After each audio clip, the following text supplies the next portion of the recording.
Hi guys, so let's continue our previous topic, which is types of polymerization reactions. See, in the last video we have already done addition polymers and their uses, right? So in this video we are going to do condensation polymers. तो सबसे पहले देखते हैं condensation polymerisation क्या होता है. ये भी हमने किया था जब हमने क्लासिफिकेशन करी थी पॉलीमर्स की, जहाँ पे हमने देखा था कि एडिशन और कंडेंसेशन पॉलीमराइजेशन में क्या क्या डिफरेंस होता है, राइट? तो फिर से एक बार देख लेते हैं condensation polymerisation.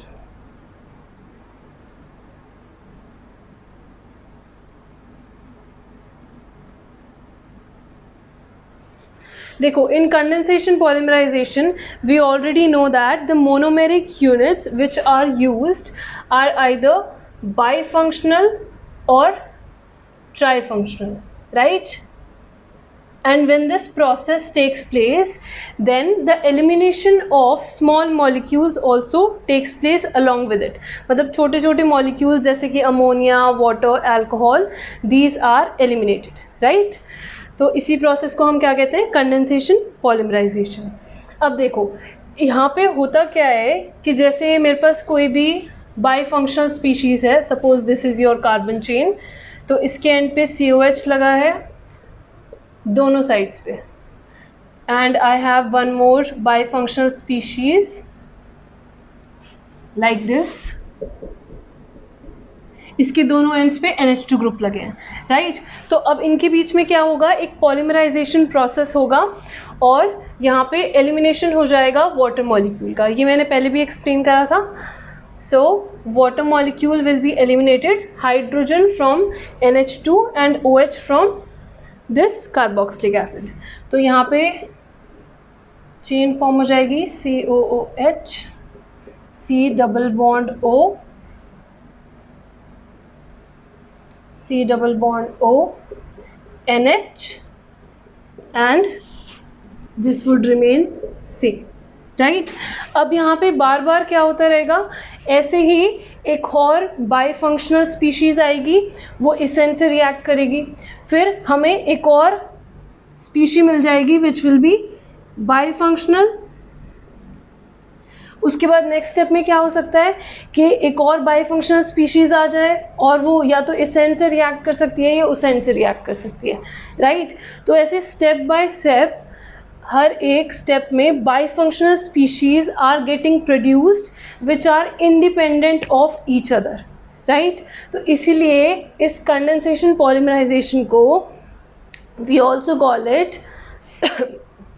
Step growth polymerisation.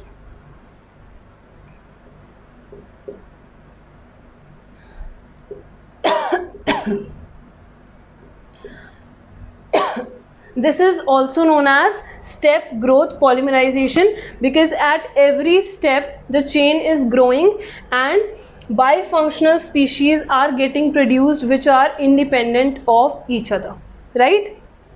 So this is the basic of condensation polymerization. Now we are going to look at the types of condensation polymers.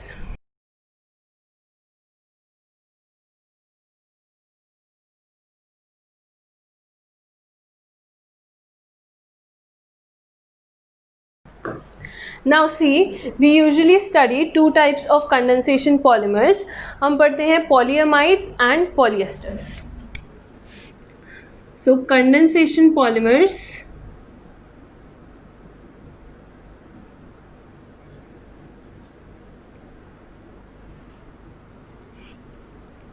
divided into two types: polyesters and पॉलीअमाइड्स. अब देखो polyesters और पॉलीअमाइड्स में क्या difference होता है. जो polyesters में जो लिंकेज प्रेजेंट होगी that will be C double bond O, मतलब ester linkage will be present, right? And in case of polyamides the linkage that would be present is going to be C double bond O, NH2, NH. This linkage would be present, right. तो main difference तो ये हो गया। अब इसमें जो monomeric units present होंगे polyesters में, those will be bye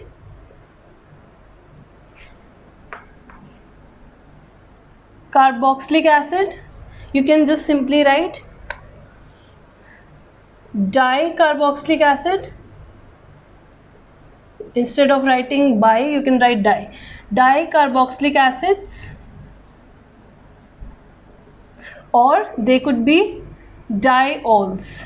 That means दो हाइड्रोक्सी ग्रुप प्रेजेंट होंगे या फिर दो कार्बोक्सिलिक ग्रुप्स प्रेजेंट होंगे at the end of the polymer, at the end of the monomer, right.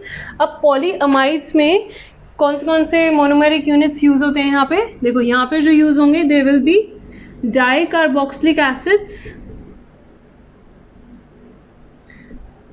And डाइअमीन्स।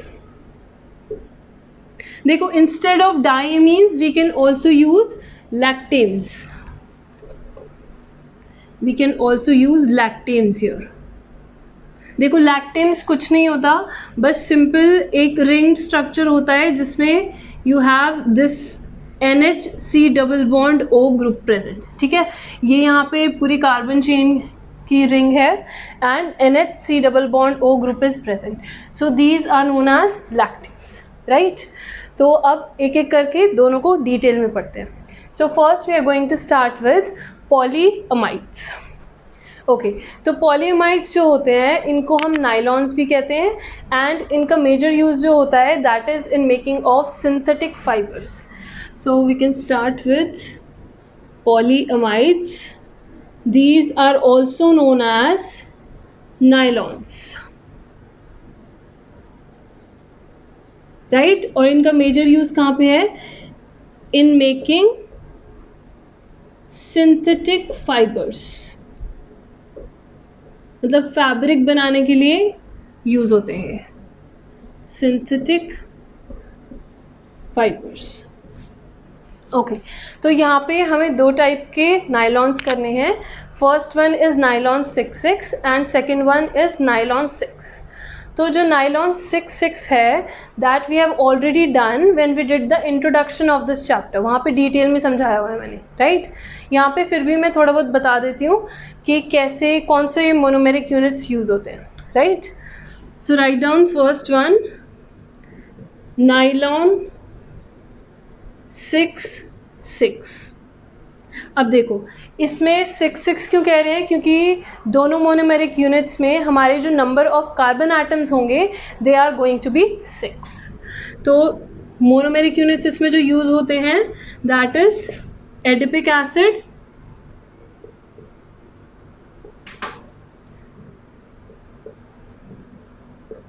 And hexamethylene diamine.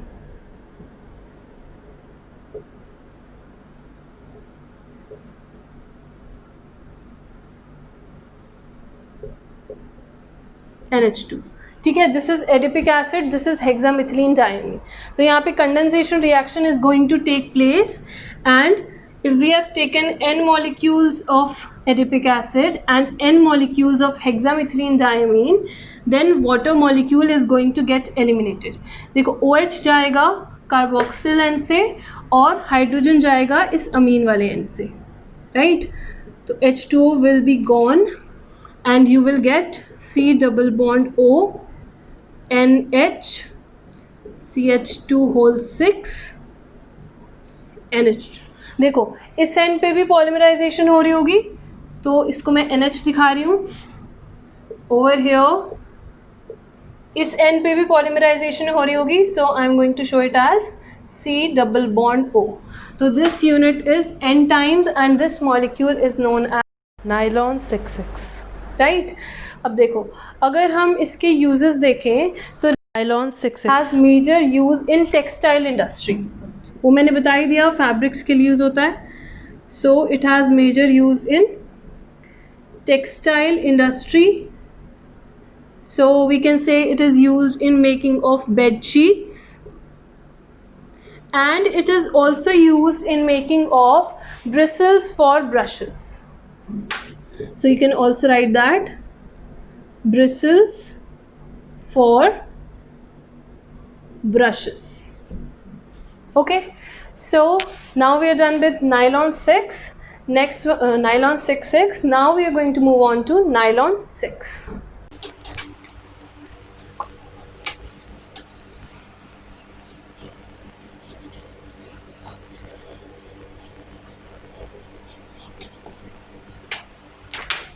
Okay, nylon 6. देखो nylon 6 में भी वही सेम सिग्निफिकेंस है इस 6 का कि जो मोनोमेरिक यूनिट होगा उसमें जो number of carbon atoms present होंगे दैट विल बी 6. ठीक है, तो इसका जो मोनोमेरिक यूनिट होता है that is known as caprolactam. अब देखो कैप्रोलैक्टम कैसा दिखता है यहाँ पे. सबसे पहले you make this linkage between NH and C double bond O. अब जो बाकी की रिंग बनानी है that is going to contain 5 carbon atoms. So 1 2 3 4 5. So this is your structure of caprolactam. See total number of carbon atoms कितने हो गए 1 2 3 4 5 6 right. इसीलिए इसका नाम क्या है नायलॉन 6. अब देखो यहाँ पे क्या होगा, कंडेंसेशन रिएक्शन होने से पहले यहाँ पे क्या होती है रिंग ब्रेकिंग होगी. तो ये वाला bond is going to break here if we give H2O right. तो H2O का जो H+ है वो इसके साथ चला जाएगा NH के साथ, एंड जो OH- है that will go with this C double bond O.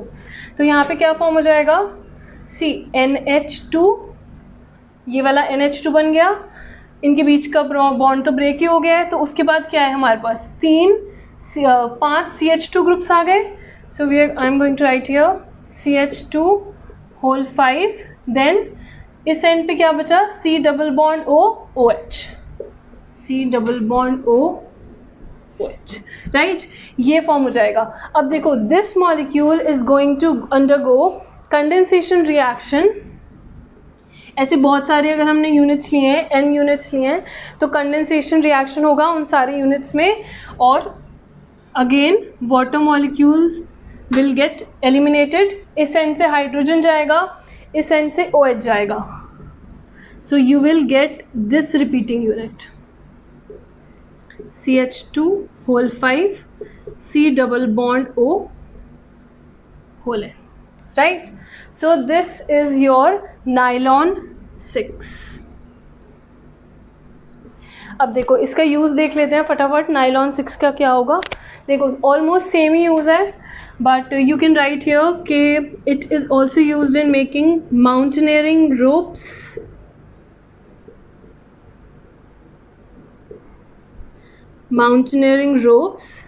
it is used again in making fabrics,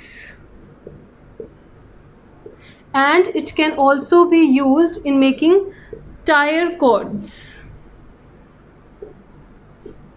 देखो टायर कॉर्ड्स क्या होती हैं, तुमने देखा होगा टायर में जो लाइंस लगी होती हैं राइट, दोज ग्रूव्स. तो वो जो लाइंस होती हैं उनके अंदर सम कॉर्ड्स आर देयर इंसर्टेड जो टायर को स्ट्रेंथ देती है राइट. तो टायर इजीली बर्स्ट नहीं होता अगर उस पर बहुत ज़्यादा प्रेशर पड़ता है, क्योंकि सारा प्रेशर टायर कॉर्ड्स पे चला जाता है right. So in making of those tyre cords we can use nylon 6 right. So this is all about polyamides. Next we will be starting with polyesters. First one is terylene, also known as Dacron, and the second one is going to be Glyptal, जो chapter के end में दिया है table में, right? So let's start with the first one, terylene.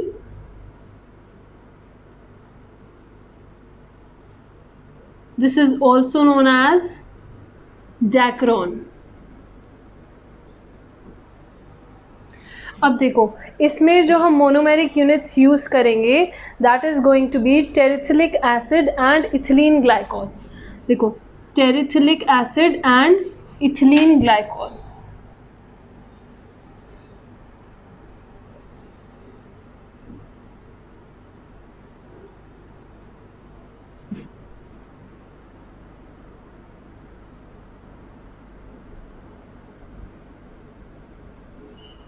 तो structure क्या होता है टेरिसिलिक एसिड का, देखो बेंजीन रिंग लो, उसकी पैरा पोजीशन पे 2 कार्बोक्सिलिक ग्रुप्स दिखा दो, this is your terephthalic acid, ठीक है। And what is ethylene glycol, you already know this, CH2 और CH2 के दोनों एंड्स पे you are going to show the hydroxy group, right. अब देखो नाम तो इजीली याद हो जाएगा कि टेरिलीन है, tery is coming from terephthalic acid and lene is coming from this ethylene glycol, right. Dacron इसका एक और नाम होता है। अब देखो यहाँ पे क्या होगा, condensation reaction is going to take place and removal of OH is going to take place from carboxyl end and removal of H is going to take place from the hydroxy end. तो water molecule will get eliminated, ठीक है। अगर N molecules लिए हैं इसके और N लिए हैं इसके, so N molecules of water will be eliminated and you are going to get this polymer. C double bond O and CH2O। अब देखो इस साइड से भी मैं हाइड्रोजन रिमूव कर रही हूँ and from this and also I am removing OH, तो यहाँ पे क्या हो जाएगा C double bond O, ठीक है। This is your repeating unit and this molecule is known as terylene, this is known as terylene. देखो एस्टर लिंकेज है इसमें, therefore it is a polyester, ठीक है। अब टेरिलीन कहाँ कहाँ यूज़ हो सकता है ये देखते हैं। देखो इसके यूजेस जो होते हैं, it has property of being crease resistant, it is crease resistant, तो इसीलिए हम क्या करते हैं, इसको या तो कॉटन के साथ या तो वूल के साथ ब्लेंड कर देते हैं, right. Crease resistant you understand, जैसे हम फोल्ड करते हैं कोई भी कॉटन के क्लोथ्स तब उसके बीच में लाइंस बन जाती हैं, राइट। तो अगर हमें वो प्रिवेंट करना है तो हम कॉटन के क्लोथ्स को या वूल को we can blend with this terylene, तो वो प्रिवेंट हो सकता है, राइट। और इसका सेकेंड यूज़ क्या है, it is used in safety helmets as a glass reinforcing material, ठीक है। तो सेफ्टी हेलमेट्स को अगर तुम्हें स्ट्रेंथन करना है, for that you can use terylene in glass, ठीक है। ग्लास के साथ हम उसको मिक्स कर सकते हैं। तो this is all about terylene. Let us do the second one now.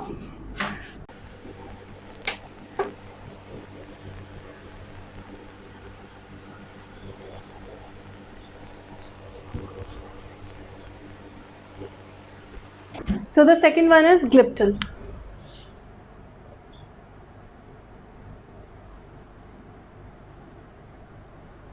देखो ग्लिप्टल में भी ऑलमोस्ट सेम ही मोनोमेरिक यूनिट्स यूज होते हैं, but the only difference is over here instead of using terephthalic acid we are going to use phthalic acid, ठीक है। Phthalic acid में जो कार्बोक्सिलिक ग्रुप्स होते हैं those are present at ortho position. देखो terephthalic acid में these groups were present at para position, इसमें which is thalic acid